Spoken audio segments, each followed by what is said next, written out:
দর্শক, টাইগারদের আন্তর্জাতিক মিশন ৯ মাসে ৬টি দেশের সঙ্গে হাড্ডাহাড্ডি লড়াই এনে থাকছে আজকের ভিডিও। বিস্তারিত জানতে ভিডিওটি সম্পূর্ণ দেখার অনুরোধ রইল। দর্শক, বাংলাদেশ ক্রিকেটের জন্য ২০২৫ সাল হতে যাচ্ছে এক উত্তেজনাপূর্ণ বছর। দেশের ক্রিকেটের ইতিহাসে এমন ব্যস্ত সূচি আগে কখনো দেখা যায়নি।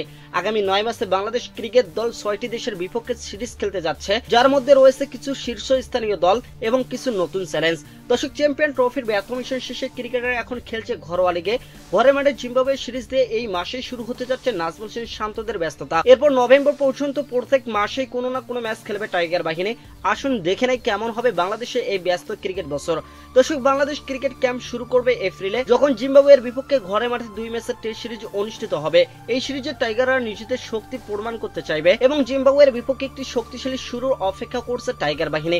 মে মাসে বাংলাদেশ দল পাকিস্তান সফর করবে, যেখানে ৫ ম্যাচের টি-২০ সিরিজ খেলা হবে টাইগারদের, যেখানে প্রতিপক্ষ হিসেবে থাকবে পাকিস্তান, যারা আন্তর্জাতিক টি-২০ ক্রিকেটে অন্যতম শক্তিশালী দল। এই সিরিজটি বাংলাদেশ দলের জন্য চ্যালেঞ্জ হতে পারে, তবে দলের তারকা খেলোয়াড়রা প্রস্তুত থাকবে। জুন মাসে টাইগার ক্রিকেটাররা শ্রীলঙ্কা সফরে যাবে, যেখানে পূর্ণাঙ্গ সিরিজ খেলবে বাংলাদেশ, যেখানে থাকবে ২টি টেস্ট, ৩টি ওয়ানডে এবং ৩টি টি-২০ ম্যাচ। শ্রীলঙ্কার মাটিতে বাংলাদেশ দল কি নিজেদের শক্তি আরো প্রমাণ করতে পারবে? টাইগারদের জন্য এটি একটি দারুণ সুযোগ। জুলাই মাসে আবারও পাকিস্তান সফর করবে বাংলাদেশ। দর্শক, তবে এবার সিরিজ হবে শুধুমাত্র ৩টি টি-২০ ম্যাচের। পাকিস্তান দলের বিপক্ষে বাংলাদেশে এটি একটি বড় চ্যালেঞ্জ, তবে দেশের মাটিতে খেলার সুবিধা তাদের মনোবলকে আরো শক্তিশালী করবে। আগস্টে ভারতের বিপক্ষে ঘরের মাঠে ৩টি ওয়ানডে এবং ৩টি টি-২০ সিরিজ খেলবে বাংলাদেশ। ভারতীয় দলের বিপক্ষে এই সিরিজটি টাইগারদের জন্য অত্যন্ত গুরুত্বপূর্ণ, কারণ ভারতের শক্তিশালী দলকে হারানো চ্যালেঞ্জিং হতে পারে বাংলাদেশের জন্য, কিন্তু বাংলাদেশের লক্ষ্য থাকবে ভারতের বিপক্ষে শ্রেষ্ঠত্ব প্রমাণ করার। অক্টোবর মাসে বাংলাদেশ ওয়েস্ট ইন্ডিজের বিপক্ষে ৩টি ওয়ানডে এবং 3টি টি-২০ সিরিজ খেলবে। বাংলাদেশের জন্য এটি একটি ভালো সুযোগ, যেখানে তারা ক্যারিবিয়ানদের বিপক্ষে নিজেদের শক্তি দেখাতে পারবে।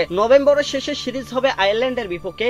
এই সিরিজে থাকবে 2টি টেস্ট, 3টি ওয়ানডে এবং 3টি টি-২০ ম্যাচ। এটি বাংলাদেশ দলের জন্য একটি পূর্ণাঙ্গ সিরিজ, যা তাদের বিশ্ব ক্রিকেটে আরো শক্তিশালী অবস্থান তৈরি করতে সহায়তা করবে। এবছরের প্রতিটি মাসে নতুন চ্যালেঞ্জ, নতুন প্রতিপক্ষ, তবে সঠিক প্রস্তুতি, দলের একসাথে কাজ করার মনোভাব, উন্নত পারফরমেন্সের মাধ্যমে টাইগাররা এই বছরের সিরিজগুলোতে নিজেদের শ্রেষ্ঠত্ব প্রমাণ করতে সক্ষম হবে বলে আশা করা হচ্ছে।